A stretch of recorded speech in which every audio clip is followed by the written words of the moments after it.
जुल्म में मार। किसने मारा आप लोगों को? किसने मारा? तशद्दुद किया है? किसने किया है? जाफर खान एमएनए का बेटा। एक बात करे, एक बात करे। जाफर खान रोड ब्लॉक कयो, बच्चा मरी गया, बेखफन था, मारने की कोशिश की, धक्का दिया था। उसने हमें मारा था भी सही। ये बलोचिस्तान है। ये सरदार आप लोग देख सकते हैं कि वैसे सरदार बोलते हैं कि जो नंग है, नंग के ऊपर अपनी जान कुर्बान करते हैं, लेकिन ये पहली दफा ये सरदार निजाम देख रहे हैं कि यहाँ पे औरतों पे तशद्दुद किया जाता है, वो भी सरदार के बेटे की जानिब से। औरतों पे तशद्दुद सरदार के बेटे की जानिब से की जाती है। ये बलोचिस्तान है। ये बलोचो, सारे बलोचो, आप देखो ये कैसा जुल्म हो रहा है बलूचिस्तान जिला जलमक्सी में।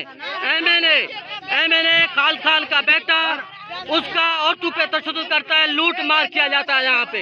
ये सरदारी निजाम में पहली दफा आज मैं जैसे खेतरान सरदार ने औरतों पर तशद्दुद किया, अगवा किया, वही निजाम जलमक्सी में चल रहा है। बिल्कुल सेम निजाम जलमक्सी में वो एपीए खेतरान था, यहाँ पे एमएनए का बेटा। ये देखो औरत पे, ये देखो निशान पर तशद्दुद किया है। ये है, ये निजाम है जाफर खान। वहाँ पे